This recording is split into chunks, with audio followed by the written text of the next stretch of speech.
topic number one today. Gonna go a quick layup topic here. Whenever I need a quick topic outside of making up stupid things, I like to tap into my guy Jeff Borzello, friend of the show, friend of the pod.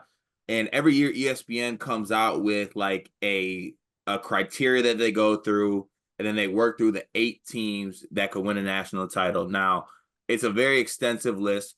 There are 22 teams that are near misses. You have the rest of the teams, obviously, that are not in contention in the other group. Some of the near misses that are notable, both Michigan and Michigan State are in that category. UConn, Wisconsin, Kentucky, Louisville, Illinois, still in the near misses category. So that's a question for another day. But Dion, what I want to do here is we're going to go through the 8 teams that they think could win it all, and I want to know if we agree, if we think someone else should be in this group in one of the places of those teams, and kind of just come up with our own 8, or maybe just agree with Borzello's 8, because that's always fun to do. So here's the 8 teams that could win it all, and we'll go one by one, and we'll say yay or nay. And then if we need to, we'll go back and we'll add a team. Alabama Crimson Tide. Yeah, they can. Yeah, I think it's fair to say, look, they have the depth, they have the talent, they have the tournament experience last year going to a Final Four. Mark Sears is incredible, and now he's starting to actually play up to the National Player of the Year level, and not like, getting benched and stuff like that. So like, I'm very much in on this Alabama team winning it all. The one inkling that scares me is that this team cannot check. They cannot check a lick, but they still deserve to be here, I think. They can't shoot either. That's my issue with them. They just can't shoot. But I've been saying it for like a month or two. I think they're the best team in the country. They just play a style of basketball that I don't think fits them. Whenever they just decide to like go to the basket and then that lends to their threes, I think they're better than Duke or Auburn, to be honest. Yeah. And on that note, great transition here. Duke and Auburn are on this list. We don't need to discuss it. They need to be on this list. They cannot be moved. I will not let them be moved. I should have just said their names first and got to the rest of the episode, but that's fine. Duke and Auburn on the list. They do not need any type of mentioning on there. So we have Duke, Auburn, Alabama so far.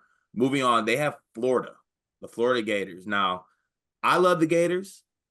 They scare me a little bit in end game situations. Elijah Martin's a little bit inconsistent, and they have injuries. Dion, where are you at with Florida being on this list? Are they going to be at full health in a couple of weeks? I don't know if that's fair to assume. Yeah, that's my fear. I think they play the most like, what's the word I'm looking for? Travelable? That's not a word. That their game travels. Like the way they play, like they can play that style of basketball in any arena, no matter who's watching. Like come tournament time, I'm not big on the teams that shoot it really well, because you go from shooting at home to a neutral site that's typically like an NBA arena, and then the Final Four is normally at these massive, massive arenas that lend towards like worse shooting splits. I don't think you have to worry about that with Florida, because offensive rebounding, defense, and then just having 3 legitimate 20-point per game scores, that's going to travel wherever. Yeah, and look, I'm obviously scared for some of Florida's losses, right? Like, even though there's not a lot of them, like, I just think some end game stuff scares me a little bit. But when you look at it, Florida is a top 10 team in adjusted efficiency, offensively and defensively. They have some of the best wins this year. They won at Auburn. They beat Tennessee by 30. Like those are 2 really good wins, and you can't argue with where they're at metrically. It's really a health thing, and I'm going to go ahead and give them the benefit of the doubt and say they're going to be healthy. So Florida belongs in this group. And now the next teams, this is where I think maybe there might be some differentiation that we can talk about in this one. The next team is St. John's. St. John's, Red Storm, and Ricky P. Had a great year. I think they just wrapped up possibly. Yeah, they won it. They won the Big East, or they can win it outright, I think, against Seton Hall. But they for sure got a share right now, right? Yeah, because Pitino became the first person to win a conference title at 5 different schools yesterday. That's an insane stat too, by the way. Crazy. Yeah, I'm sorry for all my Ricky P thoughts last year. I sent out some very slanderous memes in regards to calling him like Paul Pierce on the Wizards. It was bad. It was bad, and I repent for my sins, Ricky P. You are an incredible coach. Look, they've been playing crazy basketball. Kadari Richmond was the one who kind of like was the prized possession of the transfer portal. he's finally starting to like really get it going, I think. And then RJ Lewis is a legit like Big East Player of the Year candidate, in my opinion. So where are you at with this St. John's team? Because as good as they are defensively, they can't like shoot worth a shit. And they also like can't make free throws. So there's like a little bit of like Michigan State to their game, the way they like lack offense. But they also have the stars. Like they have Richmond, Lewis, they have Edgefor down low. Where are you at with the St. John's team? Do they belong on this list? So for the exercise, do we have to leave it with 8 teams that can win, or can we have less than 8? Ooh, you know what? In true sleepers fashion, shout out to the mid rankings where we had 17 teams. We can just cut this down. So if we Okay. want to add more, if we want to cut people, we can cut people. So I was gonna say if we have to leave with 8, I think I would have St. John's on the list. Mm-hmm. But if we could just cut a team, I think it would be St. John's. I do think the way they play, similar to Florida, it's going to travel. Like no matter who they play against, you're going to have a tough game. I don't think you're ever going to get like a we just rolled over St. John's game with the level of defense that they play, the intensity that they play at.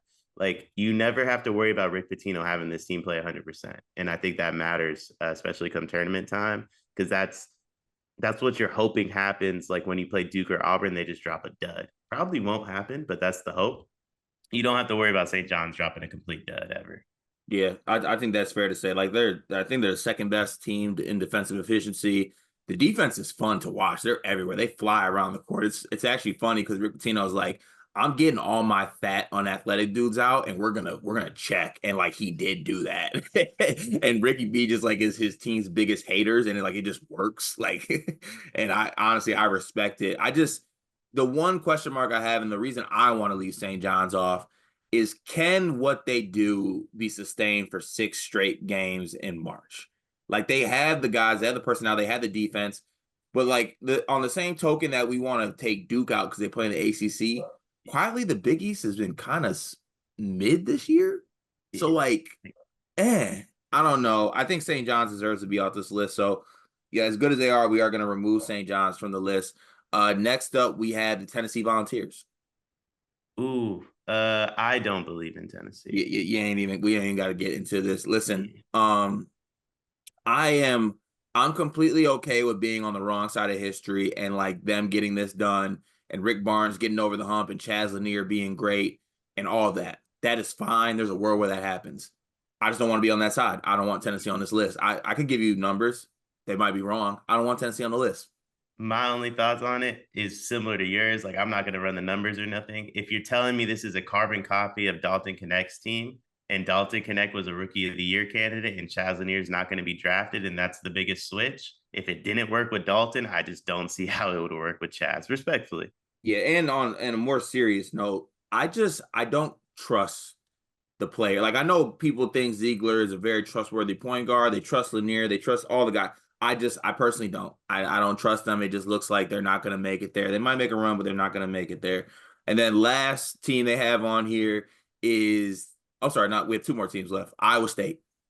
Nah. Yeah, they faltered. And I know it's been like injuries, illness, and things like that, but I don't know. I just don't know if I don't think they're all gonna be healthy at the same time. So I gotta keep them off the list. Also, Burger to me, there's no shot. That's how you pronounce his name. I apologize to TJ for I think that's that. actually it. Really? Okay. He's the perfect like losing the Elite Eight coach. Mm. Like he just has that vibe where it's like he will one day probably take a job that's too big for him and then go back to a school similar to Iowa State. Like I think and I don't mean that as like disrespect. Like to be a top 10 team in the country so consistently is phenomenal. I just don't think he's going to be able to get over that hump. Yeah, I feel that's fair to say. And then last they have Houston. Oh yeah, Houston can. Houston's in there, and honestly, it's Sampson, it's the defense, it's them getting over the hump. But for me, the big part of it is what Milos Uzan is doing right now. Now he's finally getting comfortable. He's being like they wanted him to be the Jamal Shed. He's starting to have some Jamal Shed to his game. I love this Houston team. I think they're one of the safest bets, honestly. I mean, obviously they're not the safest to like Auburn and Duke, but they might have a higher ceiling, but as far as like the safest team to make a Final Four this year, that pick would be Houston for me. I love this Houston team. Houston I was telling G this yesterday. I don't know what I have to do in my brain, but Houston needs to be in that Auburn Duke conversation. That's like closer to a 3-team race than it is two, and then gap Houston, in my opinion. Mhm. Um, there's a school or two I would add to this list. I was gonna say, so right now we have Auburn, Duke, Bama, Florida, Houston. So that gives us 5 teams. Now I'll list off quickly the 22 teams that just missed the criteria, and you can tell me if you think some other teams should probably be in here. You have Arizona, Baylor, Clemson, Creighton, Gonzaga, Illinois, Kansas, Kentucky, Louisville, Marquette, Maryland, Memphis, Michigan, and Michigan State, Missouri, Purdue, St. Mary's, Texas A&M, Texas Tech, UCLA, UConn, and Wisconsin. So we One of had the those 5 teams Michigan, I said. Is there anyone you think we should add to this list? one of the Michigan schools. One of the Michigan. Well, they ain't add Michigan, so we're gonna add Michigan State because you know what? And I feel bad because I know what we're gonna get on here. How dare you keep St. John's off, but you're taking Michigan State off? We're keeping Michigan State on because Tom Izzo said he's gonna die trying. Well, low key, I mean, with all due respect to Kadari Richmond and RJ Lewis and them boys, I'm taking Chase. Yeah, Jace is special. Jace is special, and if Jace is going to be a 30-minute a game guy, we had a segment on the other day talking like a Kemba-esque run with maybe some lack of a talent around him. I think Michigan. Also, you know who St. John's doesn't have? Jeremy Fears. No, they ain't got Jig. All hail the Jigathon. Come on Uh, now. Also, Yeah, Cohen in a Final Four would be legitimately fun. yeah. Like the open practices would slap. I think you add Michigan State. I don't know if I would add. I mean, personally. I want to add Texas Tech, but we kept Iowa State off for injury concerns. Texas Tech has those same concerns. Is there anybody else that you want to throw in this group? I mean, if not Michigan, I think I'll Arizona. I Arizona. just think there's the one team is gonna get hot at the right time and go on a run. Arizona feels like the most likely, like we're just super hot in March team. Yeah, and they got Caleb Love. He's been there. This is like his ninth March Madness. Like he's gonna be comfortable doing that. All right, so our list is Auburn, Duke, Bama, Florida, Houston, Michigan State, Arizona. I feel good about that list. I do too. I will say the last two teams, once you say it out loud, you know the meme of like the clown in the army meme. Yeah, especially after the teams we took off. Like the Yeah. fact that we took off Iowa State, Tennessee, and St. John's and then added Michigan State and Arizona, that's not going to be received well. No, it's But very that's us. fine. That's fine though.